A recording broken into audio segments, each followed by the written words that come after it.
खरं तर यालाच मी म्हणते की आपण ऐकलं होतं कुंपणाने शेत खाल्लं. इथे अख्खा शेत त्या कुंपणांनी लांडगे पुढे नेऊन टाकलं. त्यांच्या संस्थेवर त्या विश्वस्त आहेत. विश्वस्त असण्याचं कारण अंतरंग मैत्री, अंतरंग संबंध असले हा विषय मी बोलणार नाही आणि आपली जीव टाळणार नाही. परंतु ज्या माणसांचा आपल्या एकमेकांवर विश्वास असतो, बरोबर, की मी आणि तू आपण एकमेकांच्या संस्थेवर विश्वस्त किंवा आपण दोघंही आपल्या एकमेकांच्या करत असलेल्या कामामध्ये सपोर्ट करत असू. मला हा विश्वास आहे की माझ्या कामामध्ये तुम्ही सपोर्ट कराल तरच माझे विश्वस्त व्हाल. तर अशा पद्धतीनं घटनात्मक पदावर बसून स्वतःच्या पक्षाचं संघटनात्मक काम 24/7 करत असताना ती राजकीय अतिमहत्वाकांक्षा त्यांना अशा गोष्टींपर्यंत घेऊन गेली असेल कदाचित. आणि ही पुरोगामी महाराष्ट्रासाठी अत्यंत लाजिरवाणी गोष्ट आहे. कारण जिजाऊ पासून तर अगदी अहिल्याबाई होळकर, सावित्रीबाई फुले या सगळ्या महिला कुठल्या आहेत, जगभर ज्यांचं नाव घेतलं त्या महिला कुठल्या आहेत महाराष्ट्रात. आणि त्या भोळ्या बाबड्या महिलांचं त्यातल्याच काही लैंगिक शोषण होत असताना त्या लैंगिक शोषण होऊ नये म्हणून, झालंच तर न्याय द्यावा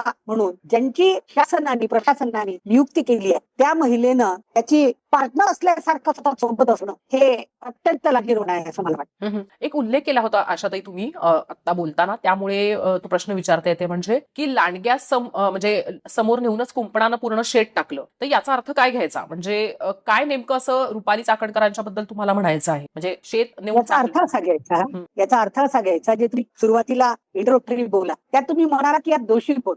हे सगळे जे लोकप्रतिनिधी आहेत किंवा रुपालीताई चाकणकरांच्या सारख्या सो कॉल्ड महिला नेते आहेत, त्या स्वतःला नेत्या समजतात आणि आहेत, बरोबर, त्यांचे असंख्य फॉलोअर्स आहेत. ते फॉलोअर्स काय करतील? जो आपला आयडॉल करते ते करतील. या आयडॉल एवढ्या सुशिक्षित पुण्यासारख्या विद्येचं माहेर असणाऱ्या याच्यात राहणाऱ्या त्या पाद्यपूज्याच्या नावाखाली स्वतःच्या पद्धतीचा पाय पुसतात.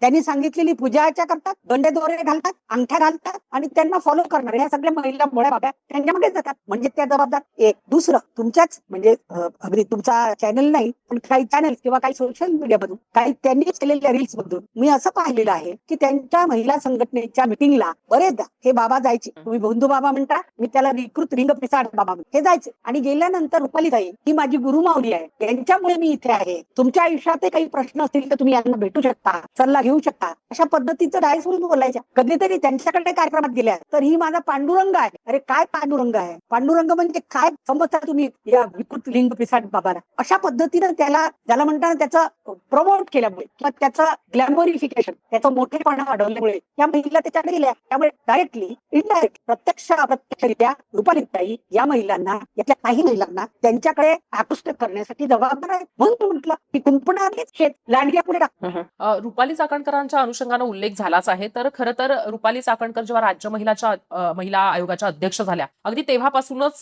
त्यांच्याबद्दल संशय व्यक्त करण्यात आला. त्यांना म्हणजे त्यांच्याबद्दलची नकारात्मकता होती. त्यांना हे पद दिलं जाऊ नये अशी सुद्धा मागणी होती आणि राजकीय दबावातनं, राजकीय म्हणजे अभिलाषेपोटी दिलेलं गेलेलं हे पद आहे त्यांना, असं म्हटलं गेलं आणि त्यांच्यावर तसा आरोप सुद्धा झाला होता. तर राज्य महिला आयोगाचं अध्यक्षपद अशा पद्धतीनं एखाद्या राजकीय व्यक्तीला दिलं जाणं हा खरोखर दोष आहे का? आणि या प्रकरणात ते सिद्ध होतं का की याही आधी अशा गोष्टी घडताना तुम्ही पाहिलेल्या आहेत? खरं तर तुमच्या माहिती करता सांगते, 1993 मध्ये तत्कालीन मुख्यमंत्री शरद पवार यांनी अहिल्याबाई रांगणेकर, मधु दंडवतीच्या मिसेस विद्या बाळ, विद्या चव्हाण, आशा मिरगे, सीमा साखरे अशा महिला क्षेत्रात काम करणाऱ्या महिलांना घेऊन चर्चा करून एक कुठली तरी आपल्याला कमिशन आयोग ज्या महिलांना न्याय देणाऱ्या यंत्रणा आहेत त्याच्या अकाउंटेबिलिटीसाठी असावी असं ठरवलं. म्हणजे पोलीस प्रशासन, WCD, ज्युडिशियरी यामध्ये महिलांच्या अत्याचाराबद्दल काय चालतं यासाठी ठरवलं. त्याच्या घटनेमध्येच सदर महिला किमान 15 वर्ष महिला क्षेत्रात काम केलेली असावी एक, आणि ती राजकीय नसावी असं लिहिलेलं. मग काय झालं की सुरुवातीचं तर मला माहिती नाही, पण याच्या अगोदर विजया रहाटकर होत्या समाजकारण आणि 20% राजकारण करणार. त्याच्या अगोदर सुसीबेन शाह होत्या, त्या काँग्रेसच्या होत्या. खरं तर त्या मंत्र्यांची मुलगी होत्या, पण त्या सुद्धा 80% समाजकारण 20% राजकारण करणाऱ्या होत्या. त्याच्या अगोदर निर्मला सामंत प्रभावळकर होत्या, त्या मुंबईच्या पहिल्या महापौर होत्या. पण या सगळ्या महिलांची राजकीय महत्वाकांक्षा ही तात्पुरती होती, तितक्यापुरता. अति महत्वाकांक्षी त्या नव्हत्या. यावेळा पहिल्यांदाच, आणि या सगळ्या महिला म्हणजे या तिघी जणी लॉयर होत्या, बरोबर, पहिल्यांदाच लॉयर नसलेली आणि तिचं वयच 37-38 वर्षाचं होतो 4.5-5 वर्ष अगोदर. काय ती 15 वर्ष काम केलं असेल तिने? काय 15व्या-16व्या वर्षी काम चालू केलं की काय? मी 45व्या वर्षी काम चालू केलं महिला क्षेत्रामध्ये. तर या पद्धतीनं त्यावेळेला एक राजकीय पुनर्वसन म्हणून व नाही तर ही एमएलसी मागेल मग त्यापेक्षा देऊन टाका या पद्धतीचं काहीतरी होऊन नेमकं काय झालं मला माहिती नाही, ते श्रेष्ठींना माहिती. तर हिला पोस्टिंग देण्यात आली आणि ती पोस्टिंग दिल्यापासूनच या राज्य महिला आयोगाच्या अख्ख्या राज्य महिला आयोगाच म्हणजे नुसती अध्यक्षपदातच नाही राजकीयीकरण झालं. कारण त्याची रचना अशी आहे की एक अध्यक्ष आणि 6 सदस्य असावे. सांगा बरं तुम्ही रुपाली चाकणकरांच्या काळात कोण 6 सदस्य होते? त्यांनी दिलेच नाही, त्यांनी होऊच दिले नाही. कारण 6 सदस्य ठेवले असते तर त्यांचं मत घ्यावं लागलं असतं, ठराव पास करावा लागला असता. एकाधिकारशाही कशी चालली असती? अनु मलिकला म्हणा की अशोक खरातांना म्हणा, संपदा मुंडेच्या गुन्हेगारांना म्हणा की वैष्णवी हगवण्याच्या फॅमिलीला म्हणा, त्यांची बाजू यांना कशी घेता आली असती? म्हणून यांनी जाणून बुजून सदस्य दिला नाही, त्याचं राजकीयीकरण केलं आणि खरंच तिथेच ते चुकले. आणि म्हणूनच राज्य महिला आयोगाची विश्वासार्हता, गरिमा आणि महिलांना न्याय देण्या पद्धतीचं जे लोकाभिमुख वागणूक आहे ही सगळी बदलली. ताई तुम्ही म्हणताय की राज्य महिला आयोगाचं राजकीयकरण झालेलं आहे. तर खरं तर अशा पद्धतीने एक प्रकारे एक ऍडजस्टमेंट असते की ज्याला जे देता येत नाही तेव्हा मग राज्य महिला आयोगाचं अध्यक्ष पद दिलं जातं. एखाद्या पक्षातल्या एखाद्या व्यक्तीला ते मिळालं जातं आणि तशी जी काही सत्तेतली वाटाघाटी आहे त्याचं ऍडजस्टमेंट केलं जातं. तर आता तर खरं तर राज्य महिला आयोगाचं अध्यक्षपद रिक्त झालेलं आहे. तुम्हाला असं वाटतं का की भविष्यामध्ये पक्षीय राजकारणामध्ये सक्रिय असलेल्या किंवा पक्षीय राजकीय अति महत्वाकांक्षा असलेल्या व्यक्तीला अशा पद्धतीनं राज्य महिला आयोगाच्या अध्यक्षपदावर घेतलं जाऊ नये, किंबहुना एखाद्या पक्षाशी निगडित व्यक्तीला या राज्य महिला आयोगाच्या अध्यक्षपदावर घेतलं जाऊ नये असं तुम्हाला वाटतं का? तशा पद्धतीनं सरकारनं विचार करायला हवा का? आणि तरच राज्य महिला आयोगाचं कामकाज जे आहे ते योग्य पद्धतीनं चालेल. तुमच्या माध्यमातून मुख्यमंत्री महोदयांना मी आवाहन करेन, हा राज्य महिला आयोग असतो महिला बाल कल्याण मंत्रालयाच्या अंतर्गत.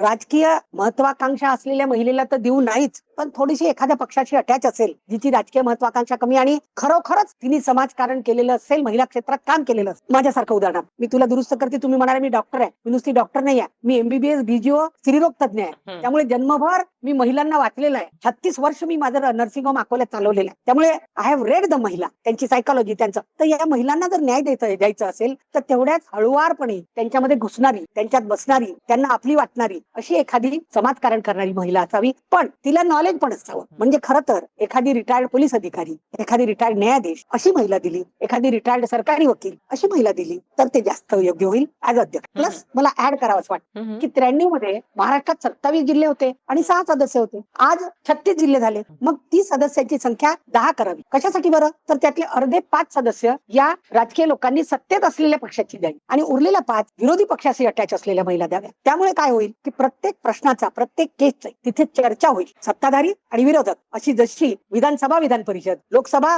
राज्यसभा यात चर्चा होते अशी चर्चा होईल आणि त्यात सगळे प्रोज अँड कोन्सवर चर्चा होऊन अध्यक्ष स्वतःच्या अखत्यारीत, स्वतःच्या अधिकारात निर्णय घेतील. त्यामुळे त्या राज्य महिला आयोगात सुद्धा एकाधिकारशाही राहणार नाही, लोकशाही नांदेल असं मला वाटतं. एक आणखीन महत्वाची गोष्ट आहे ती म्हणजे खरं तर कायदेशीर बाब आहे ही. राज्य महिला आयोगाचं अध्यक्षपद मिळणं हे काही म्हणजे मिळालं जरी तरी सुद्धा राज्य महिला आयोगाच्या अध्यक्षाला तसे काही फारसे अधिकार नसतात असं काही जणांचं म्हणणं आहे. राज्य महिला आयोगाचे काय अधिकार असतात किंवा राज्य महिला आयोगाकडे किती ताकद असते याच्याबद्दलची थोडीशी माहिती द्याल? कारण खरोखर अशा पद्धतीनं अशा केसेसमध्ये राज्य महिला आयोग किती मोठ्या प्रमाणावर काम करू शकतं किंवा किती लक्षात राहील अशा पद्धतीनं एखाद्या गुन्हेगाराची गचांडी धरू शकतं? सगळ्यात महत्वाचं, राज्य महिला आयोग ही जी यंत्रणा आहे या यंत्रणेचे नोडल अधिकारी, या आयोगाचे नोडल अधिकारी हे प्रशासनातील पोलीस आणि महिला बाल कल्याणाचे कर्मचारी अधिकारी असतात. ते आमच्या अंतर्गत काम करत नाहीत. त्या पद्धतीनं या काळामध्ये त्यांना ऑर्डरली काही पत्र लिहिल्या गेलेली आहेत.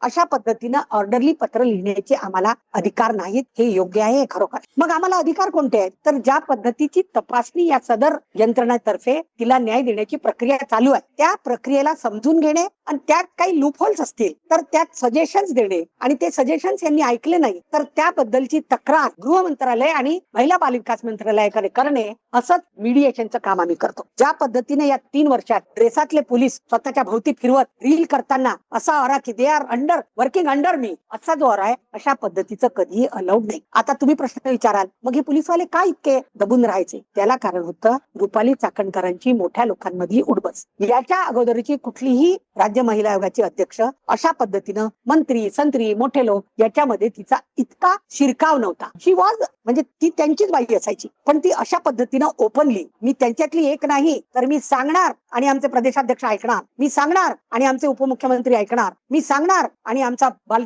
महिला बाल कल्याण मंत्री कुठे आहेत? महिला बाल कल्याण मंत्री या राज्य महिला आयोगाच्या अंतर्गत झाकोळून गेलेल्या आहेत. त्यामुळे या एजन्सीज या रुपाली चाकणकरांच्या व्यक्तिमत्वाच्या अंतर्गत त्यांनी स्वतः आवर्जून दाबून टाकले आणि मग ती एकाधिकारशाही चालू झाली. बाकी आम्हाला तसा खरं तर अधिकार नाही. फक्त न्याय देण्याच्या प्रक्रियेमध्ये काय चालू आहे हे जाणून घेणे आणि जे चालू आहे त्यात आमच्या पद्धतीनं, कारण आम्ही knowledge person suppose to be, त्यांना वाटतं म्हणजे असायला पाहिजे, लॉ असायला पाहिजे, लॉचं नॉलेज असायला पाहिजे, फॉरेन्सिकचं नॉलेज असायला पाहिजे, अशी व्यक्ती आम्ही असल्यामुळे आम्ही त्यांना सजेशन्स करणं आणि त्या सजेशन्स प्रमाणे ते वागले नाहीत तर अशा पद्धतीने हे वागत नाहीत अशा पद्धतीची लिखित स्वरूपातली प्रूफ सहित तक्रार बाल कल्याण आणि गृह मंत्रालयामध्ये करणं एवढंच सांगतात. त्यांना असं सुनावणीला बोलवून झापणं, सुनावणी करणं आहे, सुनावण्या करणे, समुपदेशन करणे, वैद्यकीय मदत देणे, काय म्हणतात त्याला, कायदेशीर मदत देणे, हे आम्हाला करायचं पीडितांना. पण त्यात अशा पद्धतीनं दादागिरी करायची नसते हे ना. या संपूर्ण म्हणजे या अशोक खरात प्रकरणामध्ये राज्य महिला आयोग जे आहे ते कुठे आणि कसं चुकलं असं तुम्हाला वाटतं? कारण तपासाच्या अनुषंगानं सुद्धा थोडंसं बोललं गेलं पाहिजे आणि त्यामुळेच राज्य महिला आयोग चुकलंय का आणि ते कसं कुठे चुकत गेलं आणि त्याच्याऐवजी राज्य महिला आयोगानं काय करायला हवं होतं असं तुम्हाला वाटतं? सगळ्यात प्रथम तर 2025च्या मार्च मध्ये, बहुतेक 3 मार्च ही तारीख आहे, पुढारी खबरदार या पेपरनी जेव्हा एक बातमी छाप, इनॉनिमस, फक्त कॅप्टन असं त्यांनी सूचक नाव लिहिलं होतं. कोणीतरी खेमनेर किंवा खामनेर अशा नावाचे गृहस्थ आहेत, ते ऑन एअर आले होते सगळीकडे, बरोबर. त्या माणसाला धमकी देणे, त्याचा पेपर बंद करा अशा पद्धतीचं पत्र नगरच्या, अहिल्यानगरच्या सीपींना लिहिणे, एसपींना लिहिणे, त्याच्याकडून जबरदस्तीनं माफीनामा लिहून घेणे. याऐवजी तुझं काय म्हणणं आहे, तू कोणाबद्दल बोलतोयस आणि कुठल्या महिलांवर अन्याय अत्याचार होत आहेत, चला मला घेऊन चला, तुम्ही नका, मी सुमोटो त्याची तक्रार दाखल करते, पाठपुरावा करते आणि त्या पीडितांना न्याय देते, हे त्यांनी करायला पाहिजे होतं. ही त्यांची पहिली. त्यांची दुसरी चूक की ज्या वेळेला या खरातांबद्दल काहीतरी सुरू झालं की आता होणार, या अहिल्यानगरला एका महिलेने तक्रार दाखल केली आणि ती तिथं जबाब नोंदवायला तक्रार दाखल करणे ही प्रोसेस कशी असते, जो की पीडित आहे तिने तक्रार दाखल केली, ती तक्रार झाल्याबरोबर तिचा जबाब नोंदवणे, जो अॅक्युज म्हणजे संशयित आरोपी आहे त्याचा जबाब नोंदवणे, त्याचा तपासणी करून इन्व्हेस्टिगेशन करून काय खरं आहे काय खोटं आहे, त्यानंतर चार्जशीट दाखल करणे, कोर्टात केस चालवणे, ते सगळं प्रूव्ह करणे आणि मग कोर्टाने निर्णय देणे, त्याची अंमलबजावणी, हे पोलिसांचं कर्तव्य आहे. ज्या वेळेला या अहिल्यानगरच्या महिलेला जबाबासाठी बोलावलं आणि तिला खोदून विचारण्यात आलं, आता ही महिला त्यावेळेला न्याय मिळण्यासाठी राज्य महिला आयोगाकडे पण गेली होती, तर राज्य महिला आयोगाने त्यावेळेला सीपींना खडसावलं की तुम्ही तिला काय एवढं टॉर्चर करत आहे आणि प्लस 17 तारखेला त्यांना सुनावणीसाठी तुरंत, आता वास्तविक पाहता कोणत्याच केसची सुनावणी इतक्या पटकन होत नाही. वैष्णवी अगवणीची काय झाली सुनावणी, संपदा मुंडेची अजून काय झाली, मग याची तितक्या लवकर का झाली?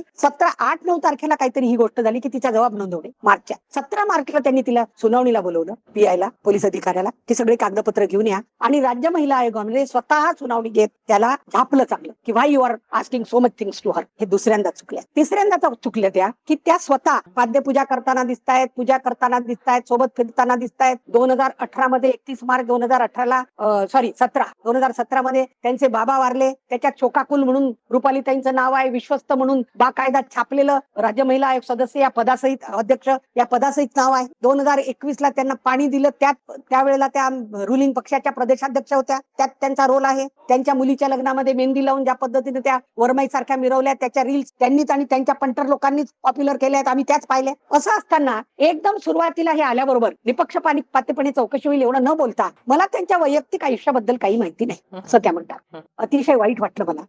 काल सुषमाताई सांगितल्या अंधारे की त्यांचा 15 वर्ष झाले संबंध आहे, पण एक 7-8 वर्ष झाले तर आपल्याला तो रील्स मध्ये आणि सोशल मीडियात दिसतोय. 8-10 वर्ष झाले ज्या माणसाला तुम्ही ओळखता, त्याच्या संस्थेवर तुम्ही विश्वस्त म्हणून काम करता, 1.5 करोड रुपये त्याच्या संस्थेला पर्यटन विकासासाठी आणून देता, 45 किलोमीटरची लंबी पाईपलाईन टाकून त्याच्या गावात पाणी आणून देता आणि तुम्ही म्हणता त्याच्या पर्सनल आयुष्यामध्ये काय चाललंय मला माहित नाही. महिलांना एक 6th सेन्स असतो, समोरचा माणूस आपल्याकडे कसं पाहतोय, आपल्याशी कसं वागतोय. अरे गुड टच बॅड टच तर 6वी 7वीतल्या महिलांना आपण शिकवतो, पोरींना आपण शिकवतो, बरोबर. यांना केक भरवतानाचा जो फोटो व्हायरल झालेला आहे, झूम करून त्या पुरुषाचे तुम्ही डोळे पहा, वासनांत कशाला म्हणतात ते तिथे तुम्हाला कळेल. तरी तुम्हाला कळलं नाही इतक्या जवळ तो आल्यावर तुमच्या. म्हणजे 2 गोष्टी आहेत, एक तर तुम्ही मठ्ठबुद्धी आहात म्हणून चुकलात, नाहीतर जाणून बुजून त्याच्या चुकांकडे तुम्ही दुर्लक्ष केलं म्हणून सुद्धा चुकलात, हेच म्हणावं लागेल मला. महिलांना न्याय देण्याऐवजी त्या महिलांनाच किंवा त्या महिलांना न्याय देणाऱ्या माणसांनाच दाबून दाबून कसं ठेवायचं हे काम यांनी केलं, तिथे त्या अत्यंत चुकल्या. कारण महिलांचं रक्षण करणे याच्यासाठी पक्षांनी, शासनाने, प्रशासनाने, महिलांनी मोठ्या आशेने यांची पोस्टिंग तिथे केली होती असं मला वाटतं. ताई, तपासाच्या दृष्टीनं आलोच आहोत आपण, तर एक महत्वाचा मुद्दा येतो ते म्हणजे की या सगळ्या प्रकरणामध्ये महिलांचं शोषण करण्यासाठी गुंगीचं औषध वापरलं गेलेलं आहे असं म्हटलं जात आहे. यामध्ये म्हणजे मला संपूर्ण तपासामध्ये काही गोष्टींच्या बद्दलची माहिती घ्यायची आहे, पण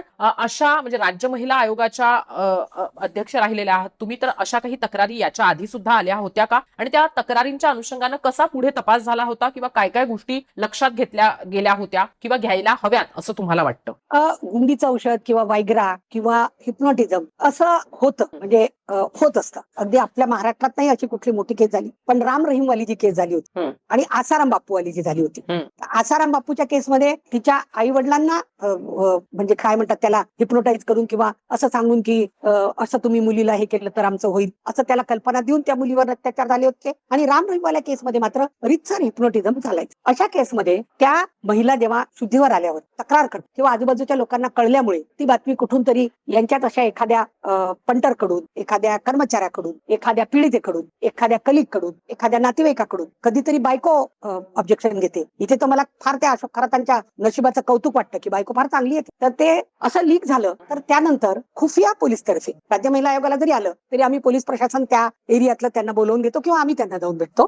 खुफिया पोलीस तर्फे आपल्यापर्यंत आलेली माहिती किती खरी आहे याची पहिलं शहानिशा होते. ती झाल्यानंतर, कारण कोर्टात आपल्याला जायचं असेल तेव्हा प्रूफ गोळा केलेले पाहिजे. मग अशा प्रकरणाचे काही प्रूफ, आयक्यू, पाहिव, आता आजकाल मोबाईल आहे ज्याच्या त्याच्याजवळ त्या अंडर सर्व्हिलन्स आहे, त्यामुळे काही रील्स, काही व्हिडिओ ते मॉर्फ केलेले नसावे, फॉरेन्सिकला पाठवून त्यांचं मॉर्फ केलेले नाही आहेत हे पाहून घेऊन हे सगळं मटेरियल तयार झाल्यानंतर मग आपण हल्लाबोल करतो, त्यांना अटक करतो. अटक केल्यानंतर त्याचा पीसीआर घेतो आणि पीसीआर घेतल्यानंतर त्या चौकशी करून जे आपल्यापर्यंत पोहोचलेलं आहे ते खरं आहे हे एकदा त्याच्याकडून वधवून घेऊन त्याच्या बयानावर त्याची सही घेतो आणि मग जे पीडित आहेत त्यांच्या जबाबाची ते कोइन्साइड करून मग कोर्टामध्ये चार्जशीट दाखल करतो की नुसती बलात्कार झाला असेल तर तो 376 आयपीसी प्रमाणे, बीएनएस प्रमाणे, आता बीएनएस प्रमाणे वेगळं कलम 85, त्याच्यानंतर फसवलं का, इकॉनॉमिकली फसवलं का. आता या भोंदू खरातबाबाच्या प्रकरणामध्ये सुद्धा नुसतं लैंगिक शोषण हा प्रकार नाहीये, आर्थिक व्यवहार हा सुद्धा प्रकार आहे प्रचंड मोठ्या प्रमाणात. चौधरी नावाचा कोणीतरी एक माणूस आहे जो भोंदू खरातबाबाचा पण पार्टनर आहे आणि रुपालीताई चाकणकरांच्या मिस्टरांचा पण पार्टनर आहे. 500 कोटीचा प्रोजेक्ट करतो.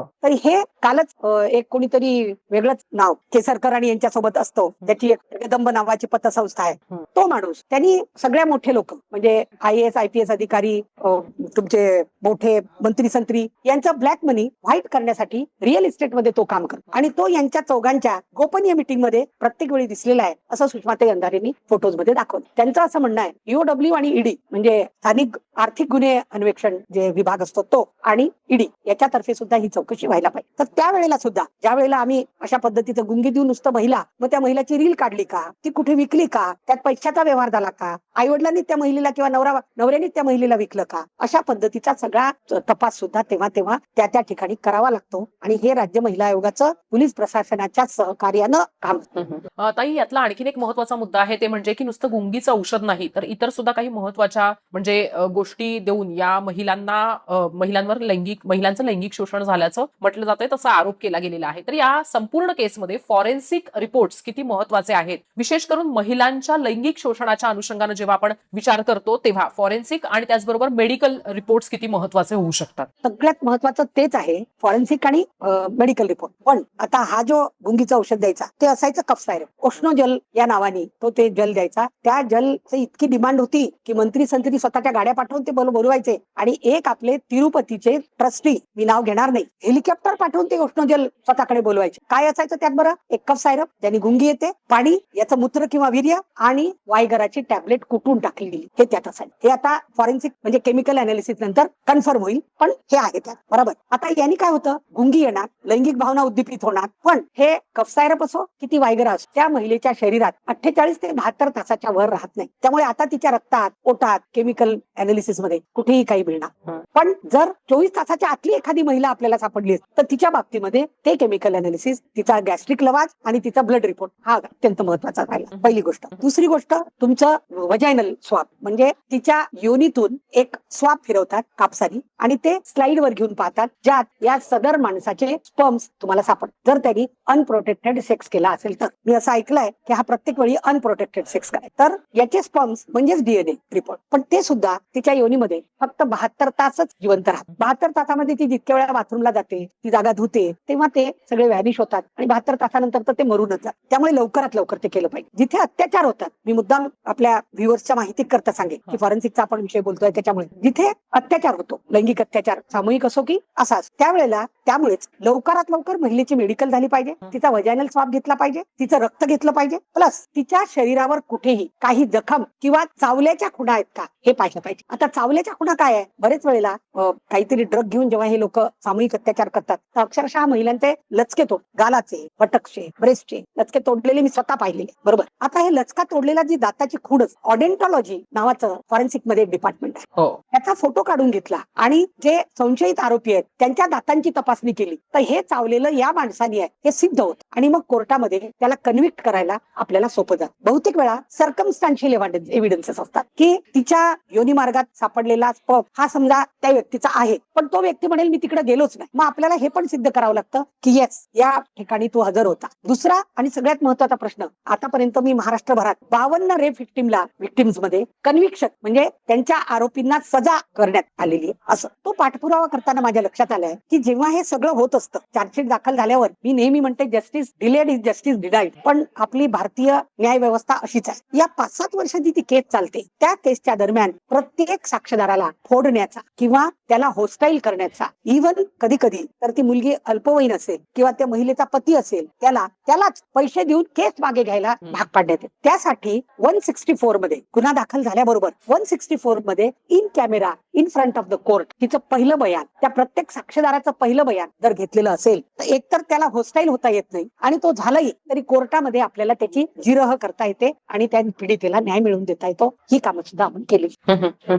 ताई, तुम्ही खरं तर सांगितलं, ओरिएंटॉलॉजीचा तुम्ही उल्लेख केला. खैरलांजी प्रकरणामध्ये अनेक आरोपी असताना मुख्य आरोपी शोधण्यासाठी माझ्या माहितीप्रमाणे केईएमच्या फॉरेन्सिक डिपार्टमेंट मधल्या महिला डॉक्टरांनी, मी त्यांचं नाव विसरले दुर्दैवाने, ओरिएंटॉलॉजीचा वापर केला होता आणि त्याच्यानंतर लक्षात आलं होतं की मुख्य आरोपी कोण आणि त्यांची कोर्टात साक्ष पण झाली होती, जी माझी माहिती आहे. तर त्यामुळे ओरिएंटॉलॉजी ही अत्यंत महत्वाची होते अशा काही प्रकरणांमध्ये.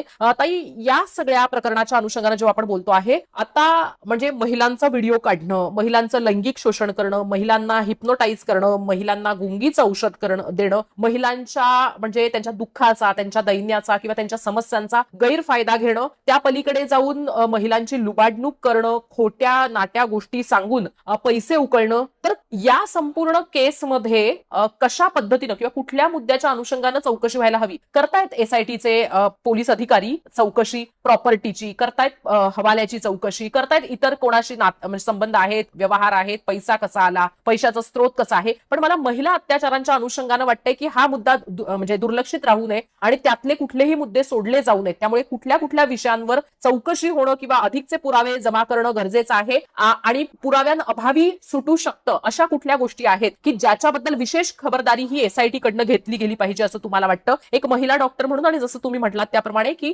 याआधीही बलात्काराच्या केसेस तुम्ही पाहिलेल्या आहेत, हा लैंगिक शोषणाचाच भाग आहे, म्हणून मी तुम्हाला प्रश्न विचार. सगळ्यात महत्वाचं, खूप सुंदर प्रश्न विचारला तू. सगळ्यात महत्वाचं की या सगळ्या प्रोसेसमध्ये जे काम करणारे दोन्ही जिल्ह्यांचे एसपी आहेत ते आणि एसआयटीच्या ज्या आपल्या आयपीएस अधिकारी आहेत तेजस्विनी सातपुते, त्या हे अत्यंत सक्षम, कार्यक्षम, सक्षम, ऑनेस्ट असे अधिकारी आहेत हे मला अनुभवाने माहिती आहे. आमच्या अकोल्यामध्ये दीपक पांडे नावाचे सुप्रिंटेंडेंट ऑफ पोलीस होते, एका सेक्स रॅकेटमध्ये त्यांचा संबंध आला. हे आता नाशिकचे जे एसपी आहेत बाळासाहेब पाटील, ते तेव्हा आमच्याकडे ऍडिशनल एसपी होते, मला त्यांच्यासोबत काम करण्याचा अनुभव आहे. ते सोमनाथ घारगे जे नगरचे एसपी आहेत, ते अमरावतीला तपोवन 1961 मधली संस्था, 5वी ते 10वी वाल्या मुली शिकणार, त्यातल्या 7 मुलींवर बलात्कार आणि एकीची आत्महत्या अशी केस होती. मी राज्य महिला गेले होते त्यावेळेस, मी सुमोटो दखल घेऊन त्यावेळेला ती तपोवन ही संस्था बंद केली. त्यांची 10 लाख रुपये पर इयर तेव्हा मिळायची त्यांना 2016 मध्ये अनुदान, ते बंद केलं. त्यावेळेला माझ्यासोबत हे सोमनाथ घारगे होते, खरं काम त्यांनीच. पण हे सगळं करत असताना ज्या ज्या पायऱ्या येतात ते त्यांना माहितच आहेत, पण व्ह्युअर्स साठी मी सांगते, पहिली पायरी सगळ्या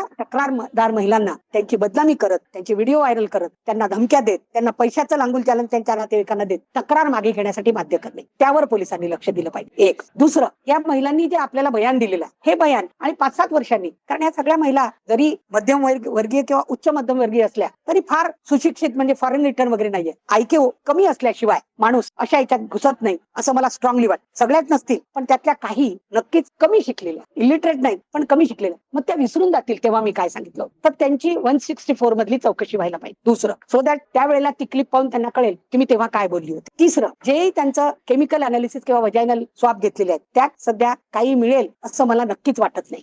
परंतु या सेक्सच्या वेळेला, कारण त्यांनी तर फार अमानुषपणे काही उड्या मारलेल्या आहेत, पाहिलेल्या आहेत मी त्या, तर त्यामध्ये जर एखादी जखम झाली असेल आणि ती जखम शिवायला सदर महिला कुठल्या तरी गायनेकॉलॉजिस्टकडे, माझ्यासारख्या स्त्रीरोग तज्ञाकडे गेली असेल, तर ही आली होती का, त्यावेळेस कशी जखम होती आणि त्यावेळेलाही मी तुम्हाला काय सांगितलं, म्हणजे एक ऍडिशनल प्रूफ सपोर्ट, प्रूफ साक्ष, सपोर्ट साक्ष, की ज्यामुळे पुन्हा एकदा सिद्ध होईल की येस यांनी तो अत्याचार केला होता. अशा पद्धतीचं शोध मोहीम यांनी केली पाहिजे. तिसरं आणि सगळ्यात महत्वाचं, जे याचे बाकीचे कर्मचारी किंवा सपोर्टर्स अँड पार्टनर्स होते, बरोबर, त्या सगळ्यांना पोलिसांनी नाहीतर तुम्हाला सहआरोपी करेल याचं काय आहे ते खरं सांग अशा पद्धतीनं नाक दाबून त्यांचं तोंड उघडलं पाहिजे. आणि last but not the list, की कधीतरी याच्या ऑफिसचे बारीक फॉरेन्सिक तपासणी करून कुठेतरी वीर्य सांडलेलं असेल, कुठेतरी तिच्या योनीचे किंवा त्याच्या लिंगाच्या बाजूचे केस पडलेले असतील, कुठेतरी ते उष्णजल सांडलेलं असेल, कुठेतरी त्याचे रेमनंट्स पडलेले असतील, कुठेतरी एखादी छोटी 7वीतल्या एका मुलीवर त्यांनी बलात्कार केला, तिचा हायमेन रप्चर झाला असेल तर तिचं रक्त सांडलेलं असेल, असं काही सापडतं का, याची सुद्धा फॉरेन्सिक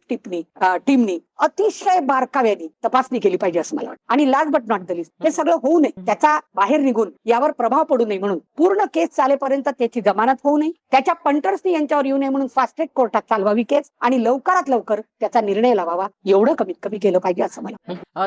यातला आणखीन एक महत्वाचा मुद्दा आहे ते म्हणजे की ह्या संपूर्ण प्रकरणामध्ये जे काही समोर आलं किंवा ज्याच्याबद्दलची चर्चा झाली आणि त्याच्यानंतर खरं तर पोलिसांनी कारवाई सुद्धा केलेली आहे. व्हिडिओ व्हायरल करणाऱ्यांवर पोलिसांनी कारवाई केली होती. अशा तिघांना पोलिसांनी ताब्यात घेतलेलं आहे. तर या व्हिडिओच्या अनुषंगानं तुम्ही आता उल्लेख केला होता ते म्हणजे की काय गोष्टी घडल्या असतील किंवा त्या वेळेचे जे काही प्रूफ्स असतील ते जमा केले पाहिजेत फॉरेन्सिकसाठी. पण व्हिडिओ प्रूफच्या माध्यमातून वेगवेगळ्या पद्धतीनं चर्चा सुद्धा सुरू आहे की या महिला तिथं गेल्या होत्या, ज्या काही गोष्टी दिसतात त्याच्यामध्ये महिला स्वतः या गोष्टी करताना पाहायला मिळत आहेत. तर या अनुषंगानं अशा पद्धतीनं महिलांना दोषी धरता येईल का, धरलं जाऊ शकतं का आणि कशा पद्धतीनं या व्हिडिओकडे पाहिलं जाईल. म्हणजे आज घडीला काही जणांचं असं म्हणणं आहे की या महिला सुद्धा तितक्याच दोषी आहेत. तुमचं काय म्हणणं आहे, तुम्ही कसा विचार केला असतात जर तुम्ही राज्य महिला आयोगाच्या अध्यक्ष असता. खरंच 18 वर्षाच्या वरची महिला आणि 21 वर्षाच्या वरचा 18 वर्षाच्या वरचा पुरुष यांनी एकमेकांशी, आवाज येतोय माझा? हो येतोय.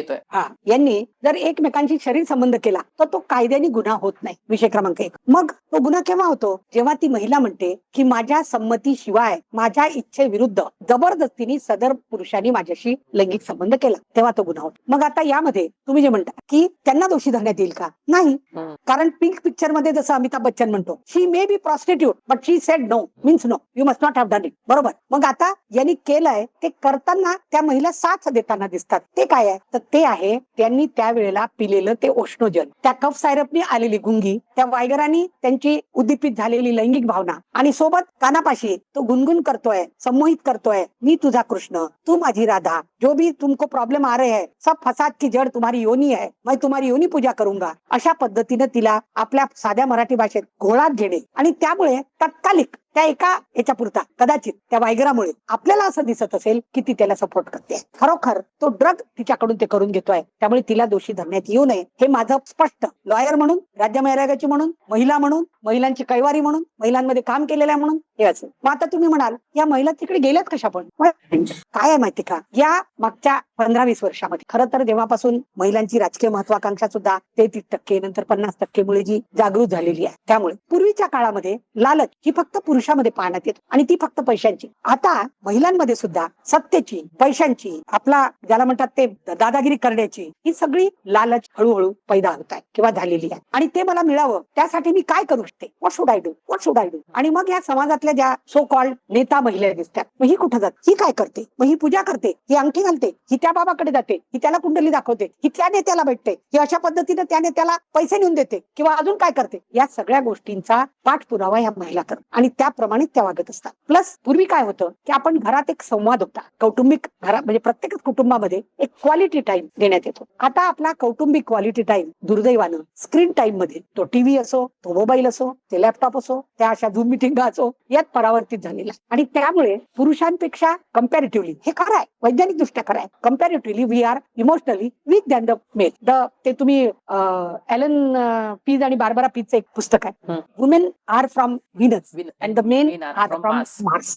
ते खरं आहे. तर आम्ही कम्पॅरेटिव्हली इमोशनली वीक असल्यामुळे जर आमच्या प्रश्नांची उत्तरं मिळाली नाहीत तर आम्ही रेस्टलेस होतो. मग आमच्या प्रश्नाची उत्तरं द्यायला जर एखादा बाबा बसला असेल तर आम्ही त्याच्यात जातो. प्लस सध्या आता कोणत्याही पक्षाचं मी नाव घेणार नाही, पण या 15, 20, 25 वर्षात धर्माची अफू, पूजेची अफू ही इतक्या वेगळ्या पद्धतीनं समाजात वाटलेली आहे. प्रत्येकच त्याच्यात MIM आहे, बीजेपी आहे, अमकाई आहे, ढमकाई आहे, आम्ही आहे, तुम्ही आहे, सगळेच आपण हिंदू मानतोच आपण. पण ती इतक्या वाईट पद्धतीनं पर्कोलेट झालेली आहे की राजसत्तेचा धर्मसत्तेशी आता एक ऋणानुबंध, एक सायळ, एक झांगड अशी बांधल्या गेली. प्रत्येक पक्षाजवळ एक बाबा आहे, प्रत्येक नेत्याजवळ एक बाबा आहे. आणि त्यामुळे ह्या भाबड्या महिला ज्या नुकत्याच घरातून बाहेर निघतात, मुलं मोठी झाली, घरात काही काम नाही, काहीतरी केलं पाहिजे, पंचायत समिती सदस्य होऊ का, जिल्हा परिषद सदस्य होऊ का, नगरसेविका होऊ का, एखाद्या समितीवर जाऊ का, ही अभिलाषा असलेल्या महिला अननोईंगली या सगळ्या लोकांना फॉलो करत या भोंदू बाबांच्या जाळ्यात अटकतात आणि मग अशा पद्धतीनं त्या मोलेस्ट किंवा बाकायदा अत्याचारी पीडित असं म्हणतात. ताई, खरं तर याच्यामध्ये आणखीन एक मुद्दा आला होता जो म्हणजे चर्चेचा पण राहिला होता आर्ग्युमेंट्स करत असताना. या अशोक खरातच्या वकिलाचं असं म्हणणं होतं की याच्यामध्ये या महिला स्वतःहून अशोक खरातकडे गेल्या होत्या असं म्हटलेलं आहे याच्यामध्ये. तर हा मुद्दा किती महत्वाचा राहतो, स्वतःहून जाणं हा म्हणजे त्यामुळे या महिलांच्या बरोबर जे झालेलं आहे त्याचा इम्पॅक्ट कमी होतो का, की ज्या उद्देशानं या महिला तिथं गेल्या होत्या तो उद्देश सर्व करण्यासाठी त्यांचं लैंगिक शोषण करणं हे अधिक घातक आहे. या महिलांचं काय आपण म्हणूयात की महिलांशी धोका केलेला आहे या अशोक खरातनं, म्हणून त्याला अधिक शिक्षा होणं अपेक्षित आहे. त्याची जी इंटेन्सिटी आहे त्याच्या गुन्ह्याची ही कुठलीही कमी होत नाही. कारण बघ, मी डॉक्टरकडे तपासायला जाते, मग त्यांनी माझं लैंगिक शोषण करणे अपेक्षित आहे का? नाही. तुम्ही आता कुठेतरी नोकरी करता, मी कुठेतरी नोकरी केली, मग त्या नोकरीच्या ठिकाणी त्या ऑफिसरनी, त्या मालकानी, त्या माणसानी, त्या सहकार्यांनी आपलं लैंगिक शोषण करणं अपेक्षित आहे का? दुकानात आपण जातो, बरोबर, आपण पार्लर्स मध्ये जातो, आपण ज्या उद्देशाने गेलो तो उद्देश सफल झाला पाहिजे ना की आपलं लैंगिक शोषण झालं पाहिजे. त्यामुळे त्याच्या गुन्ह्याची इंटेन्सिटी 1% या त्याच्या वकिलाच्या जे काही जिरं त्यांनी केली त्यांनी कमी होत नाही, पहिला विषय. आणि दुसरा विषय की 100 नाही 101% महिला स्वतःहून तुझ्याकडे आली का, तू दुकान उघडून बसला म्हणून, खोटा भविष्यवेत्ता आहेस तू, खोटा सावकार आहेस तू, खोटा खडेवाला आहेस तू, ते चिंचोके देत होता तू. आता नगरवरून काल की आज काहीतरी एक केस दाखल झाली म्हणते, मला तिथल्या माझ्या पत्रकारांनी सांगितलं की 2.25 लाखात 2 अंगठ्या एका बाईला दिल्या, एका माणसाला दिल्या आणि त्यांनी त्या आता हे सगळं झाल्यावर तपासून काढल्या, तर त्या अंगठ्या सोन्याच्याही नाहीत आणि खडे नावाने दिले, कलर चिंचोके आहेत. तू दुकान उघडून बसलास म्हणून मी आलो, मग काय तू चिंचोका देऊन मला फसवणार? तू दुकान उघडून बसलास म्हणून मी आले, तू काय माझं लैंगिक शोषण करणार? It is not it is not accepted.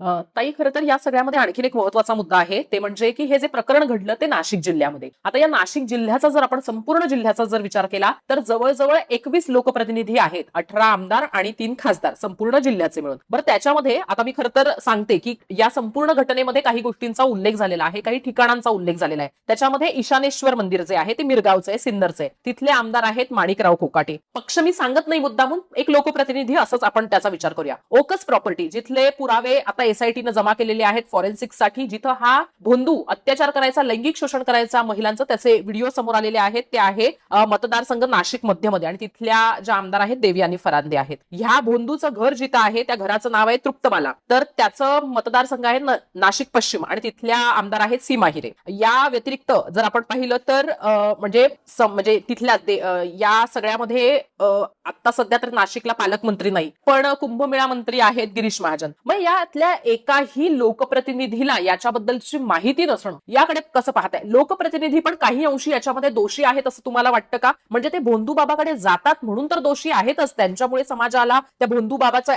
म्हणजे ब्रँडिंग झालेलं आहे, भोंदू बाबा तो कळलेला आहे, समाज तिथपर्यंत जायला लागलेला आहे. पण खरोखर मी तुला सांगते, नॉट ओनली लोकप्रतिनिधी, मी म्हणते आपल्यासारखे सजग सुजाण नागरिक जे आहेत त्यांनी पण का लक्ष देऊ नये का? पण सध्या प्रॉब्लेमच असा झालाय, माझ्या घरी काही होत नाही ना, मग बाजूला काय होते हे मी पाहत नाही. लोकप्रतिनिधी एकदा निवडून गेले, मग ते नगरसेवक म्हणून नगरपालिकेवर असो की खासदार म्हणून दिल्लीत असो, मधले सगळे की 5 वर्ष त्या आस्थापनेतून, त्या संस्थेतून, त्या पदाचा उपयोग करून जास्तीत जास्त कॉन्ट्रॅक्ट कसे मिळवायचे आपल्या नातेवाईकांना कॉन्ट्रॅक्ट कसे द्यायचे, जास्तीत जास्त पैसे कसे मिळवायचे, जास्तीत जास्त बदल्यांवाली लोक माझ्याकडे आली पाहिजे, जास्तीत जास्त प्रकरणांवाली लोक माझ्याकडे आली पाहिजे आणि ते दाबून पैसे कमवले पाहिजे. अशाच पद्धतीचा एक ज्याला म्हणतो अलिखित नियम 80 to 90%, 100% मी म्हणणार नाही, याला अपवाद आहेत, 80 ते 90% लोकांचा आहे. या लोकप्रतिनिधींना मतदारांचं लांगुलचालन करत असताना ते मतदार काय करत आहेत याच्याकडे पाहायला अजिबात वेळ नाही.